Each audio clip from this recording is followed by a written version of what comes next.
Have you ever noticed something strange? The moment someone tells you don't do it, you suddenly feel like doing it even more. Tell a child not to touch a button, and that's the only button they want to press. Tell a teenager they can't meet someone, and that person suddenly becomes more interesting. Even adults do this without realizing it.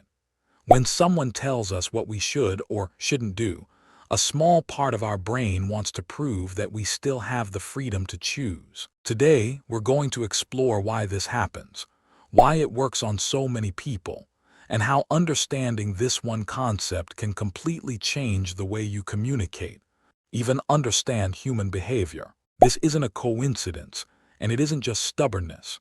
It's a powerful psychological phenomenon known as reverse psychology. But here's the most important thing to remember before we begin. Reverse psychology isn't a magic trick for controlling people. In simple words, reverse psychology is a persuasion technique where someone suggests the opposite of what they actually want, hoping the other person will choose the desired action on their own. It's a way of understanding how the human mind reacts when it feels that its freedom is being challenged. So, what exactly is reverse psychology? At first, this sounds confusing. Why would telling someone the opposite ever work? The answer lies in the way our brains are wired. According to psychologists, humans have a natural desire for autonomy. We want to believe that our choices belong to us.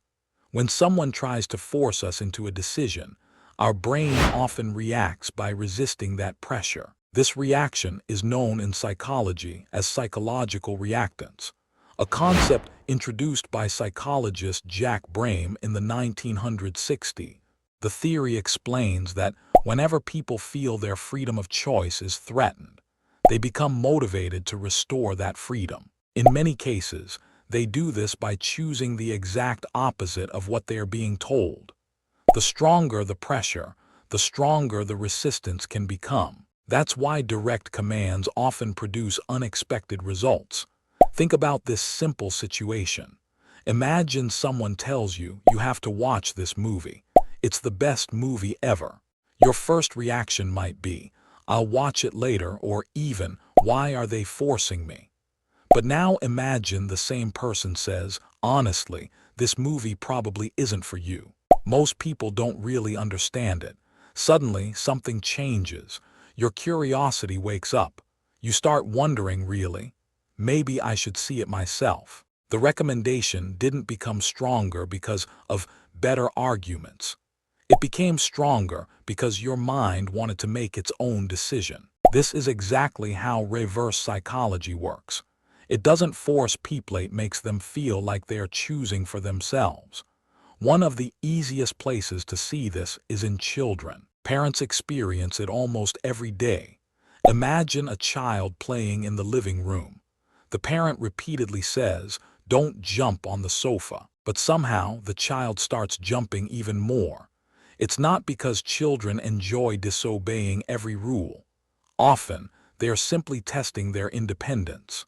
They want to explore the world and make their own choices. That's why experienced parents often avoid turning every situation into a battle.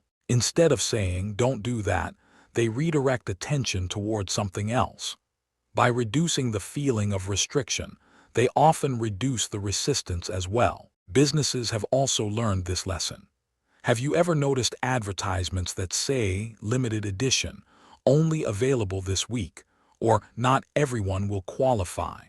These messages create a feeling that the opportunity might disappear. The moment people believe they could lose the chance to choose later, the product often becomes more desirable. Psychologist Robert Cialdini discusses this principle in his famous book Influence, where he explains that scarcity increases perceived value. People naturally want things that seem rare or difficult to obtain. It's not always reverse psychology, but it uses the same underlying principle. When freedom feels limited, desire often increases. Reverse psychology can also teach us something about relationships. Imagine texting someone every few minutes asking, "Why haven't you replied?" Or, "Are you ignoring me?" Most people don't respond well to that kind of pressure. In fact, it often pushes them further away. In fact, it often pushes them further away. Now imagine giving that same person some space instead. Without pressure, they're much more likely to respond naturally. The lesson isn't that you should play mind games. The lesson is that people generally respond better when they don't feel emotionally trapped. Respecting someone's freedom often creates stronger relationships than trying to control their actions. The same principle appears in leadership. Great leaders don't constantly tell people exactly what to do. Instead, they ask questions like, "What do you think?" or "How would you solve this problem?" When employees contribute their own ideas, they feel ownership over the solution. Research in organizational psychology consistently shows that people are more committed to decisions they help create. Instead of forcing compliance, effective leaders create participation. That's one reason why the best leaders inspire rather than command. Now here's something many people misunderstand. Reverse psychology isn't a secret weapon that works on everyone. Some people simply agree with what they are told. Others immediately recognize the technique. And if you use reverse psychology too often, people may lose trust in you. Once someone realizes you're constantly trying to manipulate their decisions, your influence becomes weaker, not stronger. Real influence is built on credibility, honesty, and respect, not manipulation. Reverse psychology should never be used to deceive people. Instead, it should help us understand why people resist pressure in the first place. The biggest lesson from reverse psychology isn't about learning how to control people. It's about understanding human nature. Every person wants to feel respected. Every person wants the freedom to choose. And every person wants to believe that their decisions are truly their own. The moment we stop trying to force people, we often discover that they are far more willing to listen. Sometimes the strongest influence doesn't come from pushing harder, it comes from giving people enough freedom to make the choice themselves. That's the hidden power of reverse psychology. It's not about manipulating minds, it's about understanding how the human mind really works. And once you understand that, you'll begin to notice this psychological pattern everywhere in families, friendships, business, leadership, and even in your own decisions. So the next time someone tells you, "Don't do it," take a moment and ask yourself, is this really my decision? Or is my brain simply reacting to the feeling of lost freedom? That single question might completely change the way you see human behavior forever.